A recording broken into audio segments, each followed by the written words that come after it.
É inevitável. É adorável. É adorável. Tenho todo esse amor ao meu redor. Quer dizer, Sabe, de repente você ama alguém mais do que a si mesmo. É algo inédito no meu caso. O homem que tornou a gagueira sexy agora tropeça pela própria vida.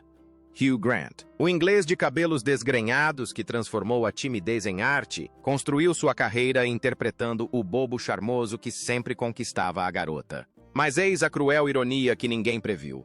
O ator que fez milhões acreditarem no amor passou décadas fugindo dele, sabotando todas as chances de felicidade, até que não restasse nada para destruir.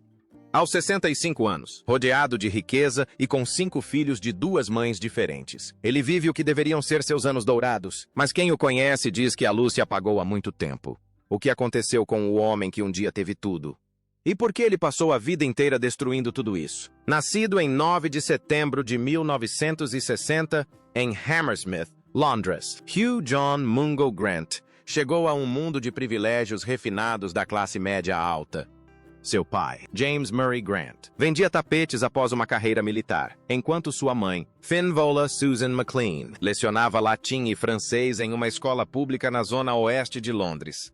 A casa era tipicamente britânica, marcada pela discrição e pela rigidez emocional, onde as emoções eram algo que se mantinha trancado a 7 chaves, como a porcelana fina.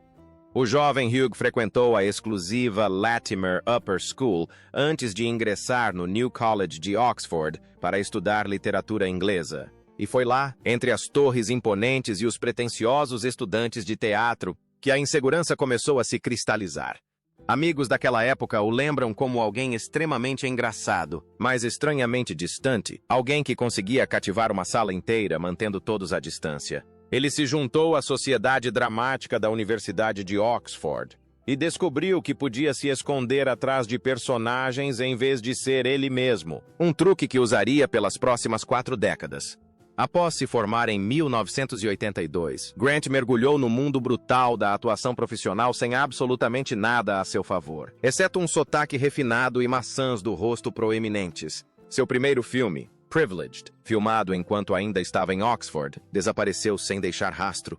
Ele passou o final da década de 1980 fazendo trabalhos esquecíveis na televisão e no teatro, que pagavam apenas o suficiente para cobrir o aluguel de um apartamento decadente em Londres. O papel em Maurice, de 1987, o drama de época de James Ivory, deveria ter sido o seu grande sucesso, mas a oportunidade surgiu e desapareceu, deixando-o ainda desconhecido aos 27 anos.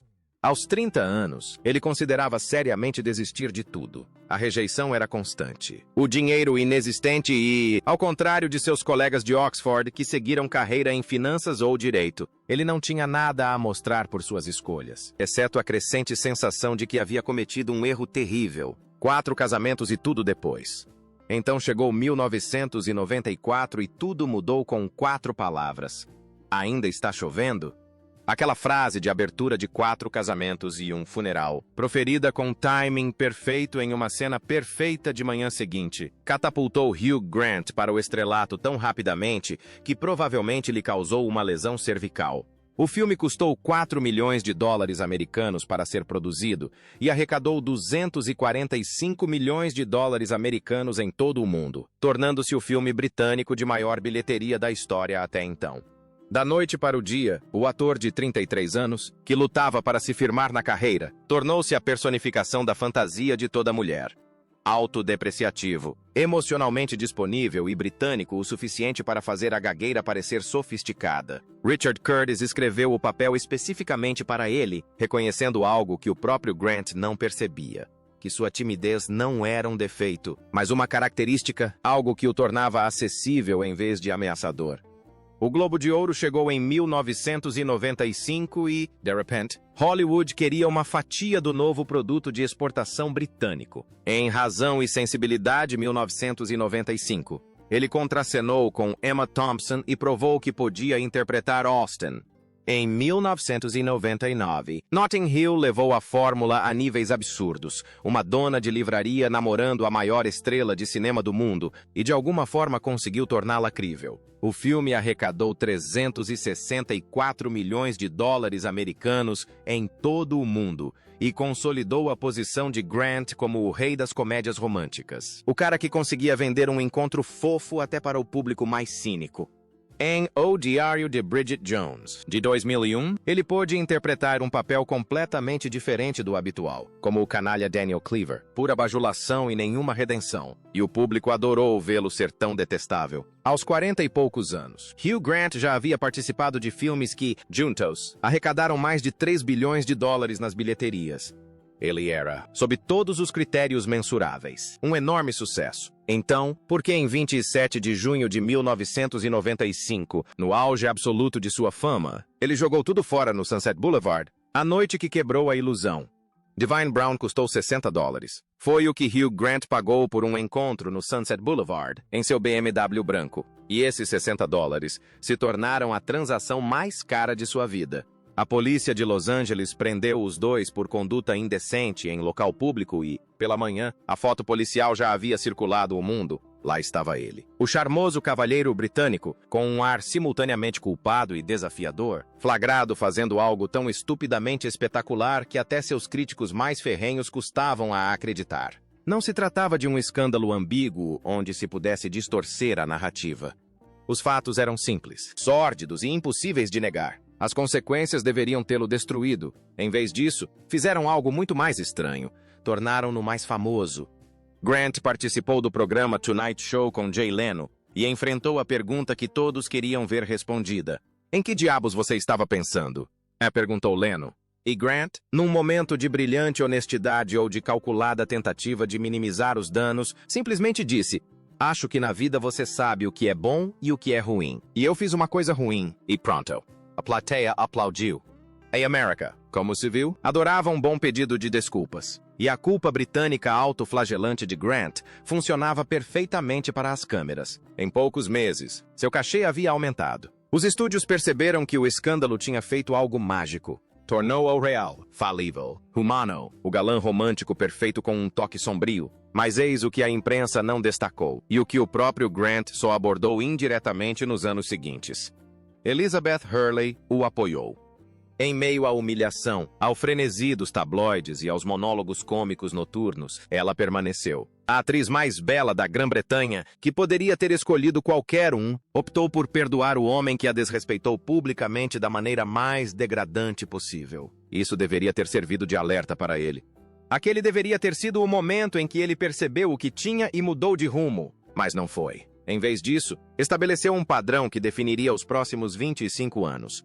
Hugh Grant tinha uma capacidade surpreendente de ser perdoado por comportamentos que arruinariam qualquer outra pessoa, e uma capacidade ainda mais surpreendente de desperdiçar cada segunda chance que lhe era dada. Aquele que escapou. Elizabeth Hurley conheceu Hugh Grant em 1987, no set de uma produção espanhola chamada Remando al Viento, numa época em que ambos eram desconhecidos e lutavam para alcançar o sucesso. Durante 13 anos, eles foram o casal de ouro do entretenimento britânico. Belas, talentosos e aparentemente perfeitos um para o outro.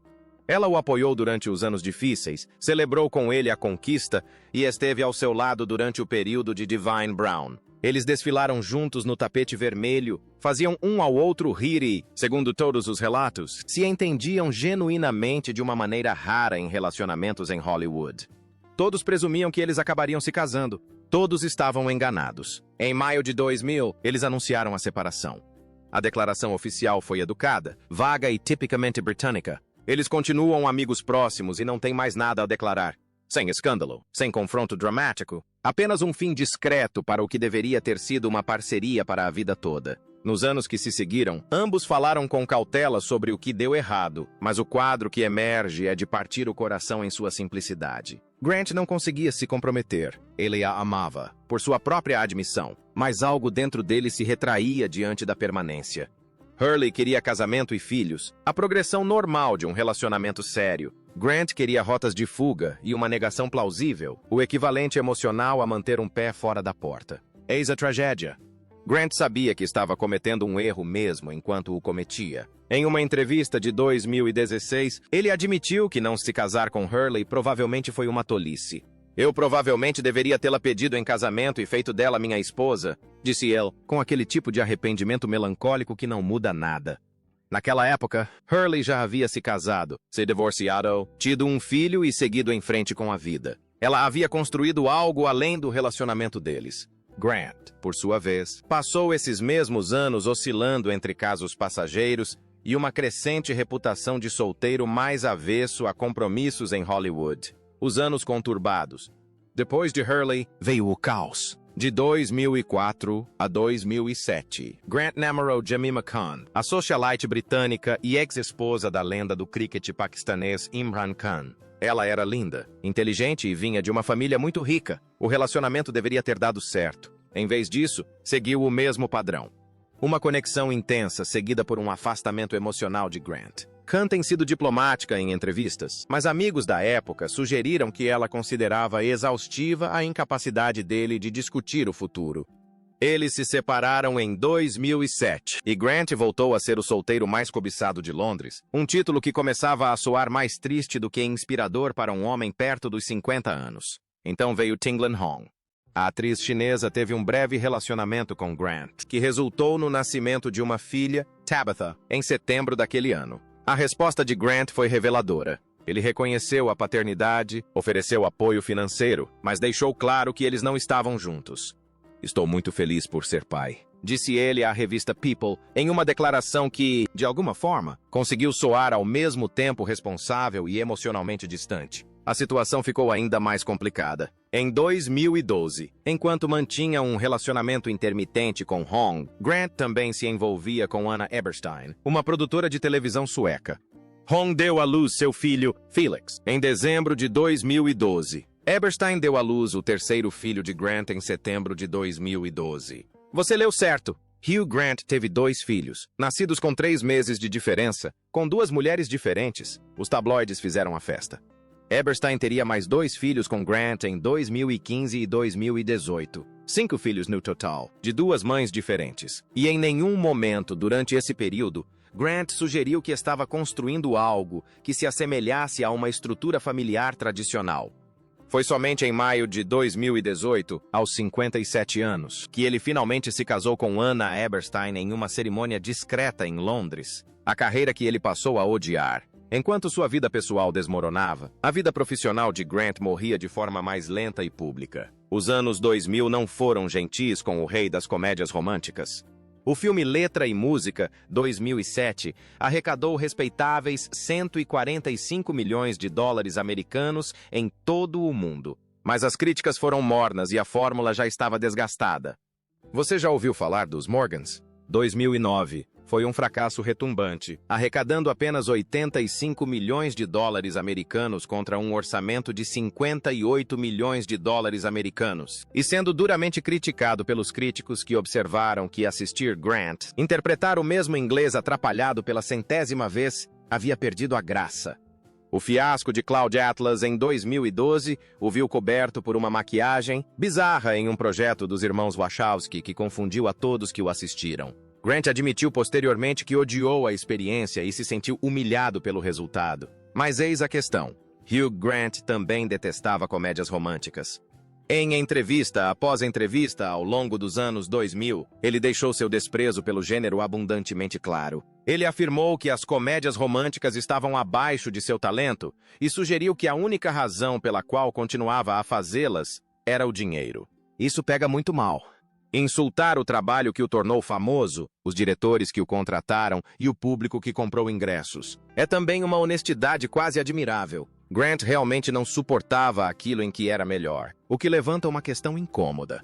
O que acontece com uma pessoa que passa 15 anos sendo celebrada por um trabalho que despreza? Em 2014, Grant praticamente parou de atuar. Mais tarde, ele alegou estar deprimido, esgotado e sem saber o que faria a seguir. A indústria havia seguido em frente.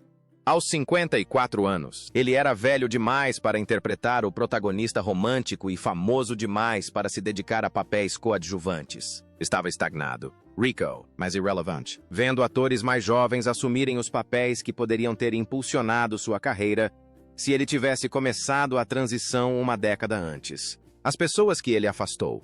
O sucesso exige colaboração, mas Hugh Grant passou décadas queimando pontes com a mesma eficiência casual que demonstrava ao sabotar relacionamentos. A lista de pessoas que trabalharam com ele uma vez e nunca mais é reveladora. Julia Roberts, sua colega de elenco em Um Lugar Chamado Notting Hill, foi questionada repetidamente sobre uma sequência ou um projeto de reunião. Sua resposta é sempre uma versão educada de absolutamente não. Pessoas daquele set se lembram de uma filmagem tensa, onde o otimismo americano radiante de Roberts entrou em forte conflito com o cinismo britânico sarcástico de Grant. Ele teria zombado do salário dela, 15 milhões de dólares americanos contra os seus 7 milhões de dólares americanos, e feito comentários sarcásticos sobre seu método de atuação. Ela tolerou isso durante as filmagens e depois seguiu em frente com sua vida. Eles nunca mais trabalharam juntos desde então, apesar do enorme sucesso do filme. Sandra Bullock teve uma experiência semelhante durante as filmagens de Amor à Segunda Vista, 2 Weeks Notice, em 2002. O filme foi um sucesso de bilheteria, arrecadando 199 milhões de dólares americanos no mundo todo, mas nos bastidores o clima era tenso. Grant admitiu em entrevistas que achava a alegria incessante de Bullock exaustiva, enquanto membros da equipe sugeriram que Bullock considerava as mudanças de humor de Grant pouco profissionais. A química funcionou na tela porque ambos são profissionais talentosos, mas fora dela. Eles não conseguiam se afastar um do outro rápido o suficiente. Novamente, sem reencontro, sem continuação, apenas um filme de sucesso e 2 estrelas que claramente preferem fingir que nada aconteceu. Depois, a Renée Zellweger, sua colega de elenco em Bridget Jones ao longo de 3 filmes, num período de 16 anos. Seria de se esperar que tanto tempo juntos criasse uma amizade genuína. Em vez disso, entrevistas desses sets de filmagem pintam um retrato de 2 pessoas que eram cordiais, mas frias. O método de atuação de Zellweger, incluindo ganho de peso e trabalho de sotaque, entrava em conflito com a preferência de Grant por simplesmente aparecer e improvisar. Ele fez comentários ao longo dos anos que poderiam ser interpretados como desdenhosos em relação ao processo dela, enquanto ela se mostrou notavelmente contida quando questionada sobre ele em entrevistas, um tipo de contenção que diz muito. Eles fizeram 3 filmes de sucesso juntos e emergiram do outro lado sem nada que se assemelhasse a um afeto real. O padrão aqui não é sutil. Grant trabalhou com algumas das maiores estrelas de Hollywood, criou uma magia genuína na tela e foi embora, deixando um rastro de destruição. Diretores que trabalharam com ele o descrevem como difícil e sarcástico, ok? Em linguagem hollywoodiana. Significa insuportável. Ele despreza abertamente o gênero de comédia romântica que o tornou rico e famoso. Os colegas de elenco que elevaram suas performances são tratados com um desprezo mal disfarçado. É quase impressionante essa capacidade de ter sucesso em uma indústria construída sobre relacionamentos, mantendo ao mesmo tempo um desdém tão espetacular por todos ao seu redor. É também insustentável, algo que ele descobriu quando o trabalho parou de aparecer. O que resta aos 65 anos. Hugh Grant hoje é irreconhecível em comparação com o charmoso rapaz de cabelos compridos dos anos 90. As fotos recentes mostram um homem que aparenta cada um de seus 65 anos, grisalho, com rugas, com o tipo de cansaço que vem de décadas de luta contra si mesmo. Ele teve um pequeno renascimento na carreira, interpretando personagens marcantes, como vilões e homens moralmente questionáveis em projetos como A Very English Scandal, 2018, e The Undoing, 2020. As críticas têm sido excelentes. Ele já provou que consegue atuar além do estereótipo da comédia romântica, mas esses são papéis coadjuvantes, participações especiais. O tipo de trabalho que se faz quando o status de protagonista já ficou para trás. O pico de bilheteria de Um Lugar Chamado Notting Hill foi de 364 milhões de dólares americanos. Agora, ele se diz grato por 6 episódios de uma série de prestígio. Seu casamento com Anna Eberstein continua, pelo menos no papel. Eles são fotografados juntos ocasionalmente, parecendo à vontade, mas não particularmente apaixonados, como 2 pessoas que se acomodaram em um arranjo que funciona bem o suficiente. Grant tem 3 filhos com ela, 2 com Tinglan Hong, e, segundo a maioria dos relatos, tenta estar presente na vida deles.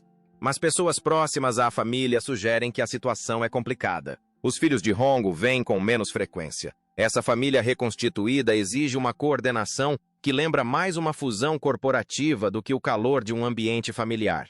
O próprio Grant admitiu que se tornou pai tarde e despreparado, e que sua inclinação natural ao cinismo não é ideal para a paternidade. Eis a verdadeira tragédia. E não é dramática nem escandalosa. É simplesmente triste. Hugh Grant tinha todas as vantagens. Talento, beleza, charme, timing e sorte. Namorou Elizabeth Hurley, que o amava de verdade, e a deixou porque tinha medo de compromisso. Estrelou filmes que as pessoas ainda assistem e citam, e depois passou anos reclamando de como odiava fazê-los. Ele teve várias oportunidades de construir uma família nos seus próprios termos, mas esperou até o final dos 50 anos para se casar, acumulando filhos ao longo do caminho como alguém que não conseguia se decidir até que todas as boas opções tivessem desaparecido. Aos 65 anos, ele é rico, respeitado profissionalmente por seus recentes trabalhos como ator e, objetivamente falando, bem-sucedido. Mas, ao que tudo indica, não é particularmente feliz. A luz que o tornava charmoso na tela, que fazia o público torcer por ele apesar de seus defeitos, parece ter se apagado em algum momento. O homem por trás da gagueira? Então, o que aconteceu? Como alguém que tem tudo consegue acabar com tão pouco que realmente importa?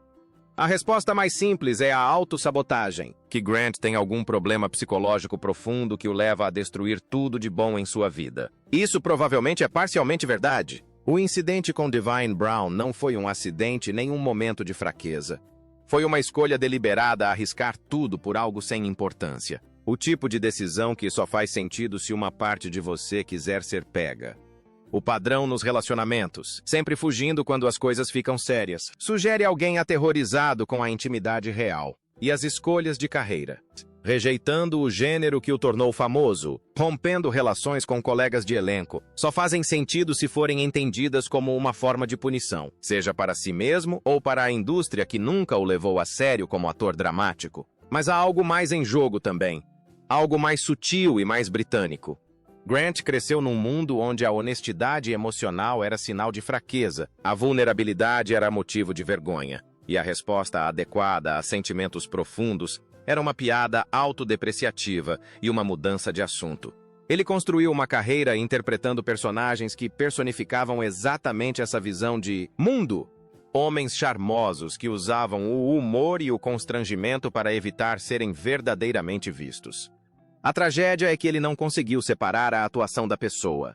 A gagueira que parecia tão cativante na tela era, na verdade, um mecanismo de defesa na vida real, uma forma de evitar conversas sérias sobre assuntos sérios. Quando ele se deu conta de que havia passado décadas se escondendo atrás de um personagem, este já havia consumido tudo o mais. Em entrevistas recentes, agora mais velho e, teoricamente, mais sábio, Grant ocasionalmente deixa a máscara cair. Ele admite que deveria ter se casado com Hurley. Reconhece que seu desprezo por comédias românticas provavelmente foi ingrato e contraproducente. Ele reconhece que ter filhos com duas mulheres diferentes em relacionamentos sobrepostos não era, em suas palavras, o ideal.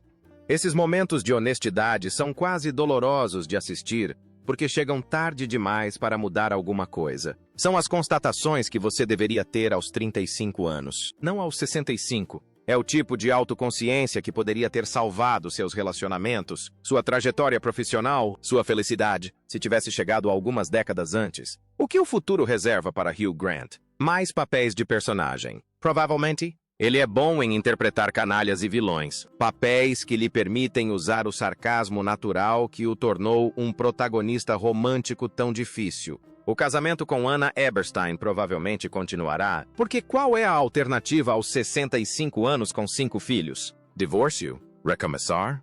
Tentar de novo? Isso é coisa de jovem, e Grant perdeu essa oportunidade porque estava ocupado demais fugindo de Elizabeth Hurley. Os filhos vão crescer, esperançosamente com menos traumas do que o complicado histórico de relacionamentos do pai possa sugerir. O dinheiro vai durar. A fama vai se dissipar, dando lugar ao tipo específico de reconhecimento reservado para pessoas que fizeram muito sucesso nos anos 90, lembradas com carinho, mas que já não são relevantes. Aos 65 anos, Grant continua sendo quem sempre foi, charmoso, problemático, consciente o suficiente para enxergar seus defeitos, mas não motivado o bastante para corrigi-los. Não se trata de um vilão, nem sequer é algo particularmente dramático. É apenas um homem que tinha todas as vantagens e não conseguiu descobrir como ser feliz. Ok? De alguma forma, é mais doloroso do que qualquer escândalo jamais poderia ser.